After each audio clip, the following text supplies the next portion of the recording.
Hi friends, welcome to another Childhood Atlas video. Today we're going to Germany, and Germany gave the world something that most people have never really stopped to think about.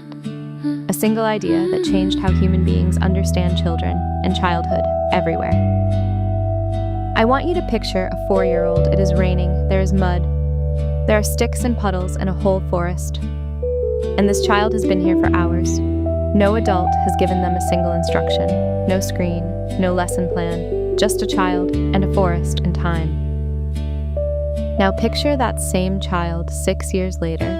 They are 10 years old. And in a matter of weeks, their teachers will hand their family a recommendation. That recommendation will send this child down one of 3 separate educational paths. And that path will shape, with remarkable finality, who this child has the opportunity to become. Germany invented the word Kindergarten, kindergarten, children's garden. The philosophy that early childhood belongs not to preparation, but to play. That idea reshaped how the entire world thinks about young children. And then at 10 years old, Germany makes one of the most consequential sorting decisions in any child's life. Total freedom. Then a fork in the road. This episode is about how those two things live inside the same culture and what they mean for the children growing up between them. Germany is home to 83 million people at the geographic heart of Europe. It is the world's 4th largest economy. It gave us Beethoven, Einstein, and the Gutenberg Press. And in 1837, a German educator named Friedrich Froebel invented the kindergarten. The belief that young children deserved a dedicated space built entirely around play. That idea now exists in virtually every country on Earth. It started here. To understand how German children are raised, you need one word above all others: Bildung, Bildung. It is usually translated as education, but that loses almost everything. Bildung is not about acquiring facts or earning credentials. It is about forming a whole person, intellectually, emotionally, morally, culturally. The German belief is that the purpose of growing up is not to become productive. It is to become fully yourself.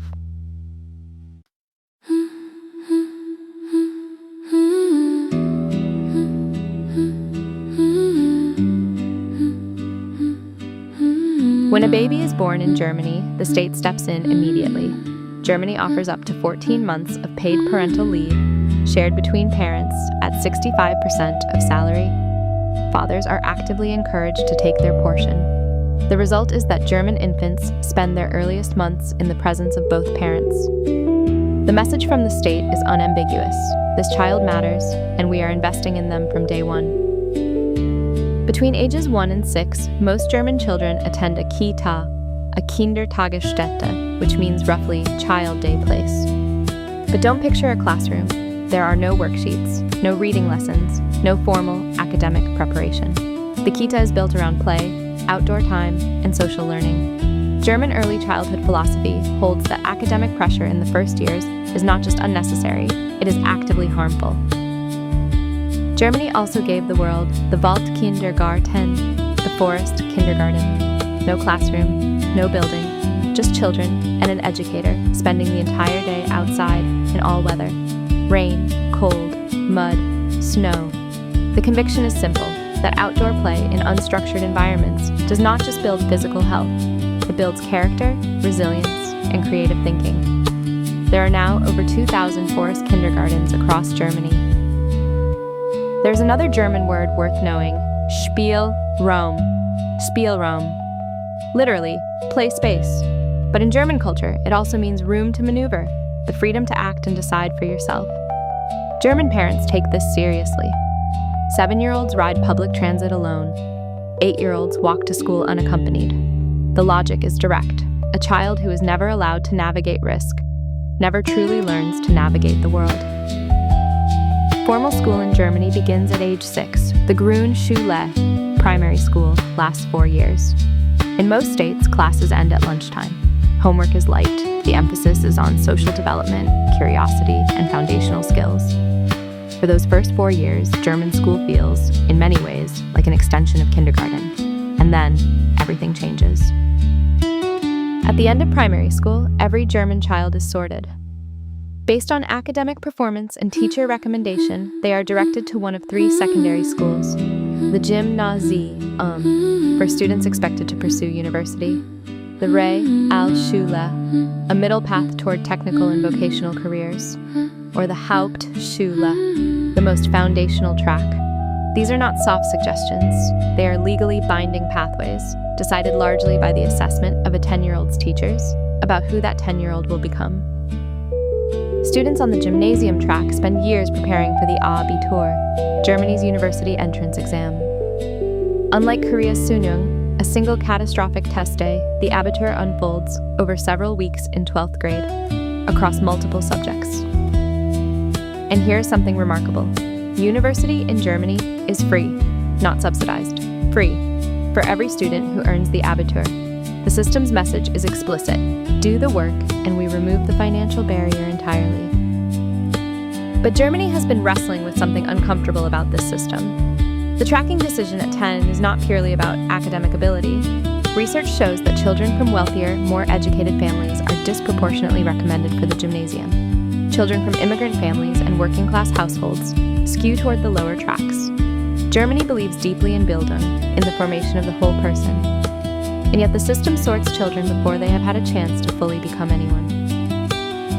The word Germans use for independence is Selbstständigkeit, and it is, arguably, the single most valued quality a German child is raised to develop.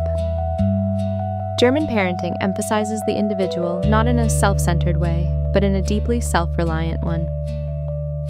A German child is expected by age 8 or 9 to manage their own schedule, resolve their own conflicts, and take increasing responsibility for their own learning. The goal is a person who does not need to be managed. There is one more dimension of German childhood with no parallel anywhere in the world. Erinnerungskultur. Erinnerungskultur. Memory culture. From an early age, German children are taught the full weight of their country's history. The Holocaust is not a footnote.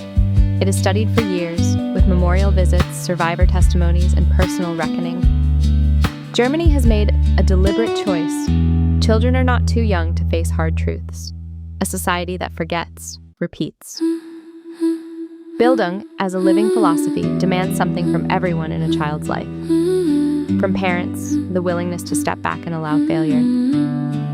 From teachers, a commitment to the whole person, not just the test result. From the child, curiosity and the courage to question. German parents are not, on average, hovering. They are trusting the process. The belief is that a child with Bildung will find their way, not because the path is cleared, but because they have learned, from the inside, how to walk. Germany has also changed enormously as a society over the past generation. It has one of the lowest birth rates in Europe, and it has responded by investing in making family life more viable. Expanded childcare, longer parental leave, flexible work. Fathers are more present than ever. The definition of family has broadened. German childhood in 2025 is more diverse than at any point in the country's history, and that diversity is quietly reshaping what Bildung looks like. We have now visited countries with very different answers to what childhood should be. South Korea says, prepare. The world is competitive, and the child who is not ready will be left behind. Norway says, let nature teach. The outdoors is the curriculum, and the child who knows the forest knows themselves. Germany says, grow the whole person. Give the child freedom early, structure later, and trust that a human being, properly cultivated, will find their purpose. 3 philosophies, 3 deep beliefs, the same question underneath all of them. What do we owe a child, and what do we ask of them in return? In this series, we have been tracking a single question. Who does a child learn to trust? In Finland, child. Korea, work. Brazil, connection. Nigeria, village. China, family. Norway, nature. Ethiopia, elder. In Germany, I think the answer is self. The German child is raised to trust their own judgment, their own capacity, their own inner compass, to become, in the deepest sense, their own person. The Germans have a word for the feeling that makes that possible.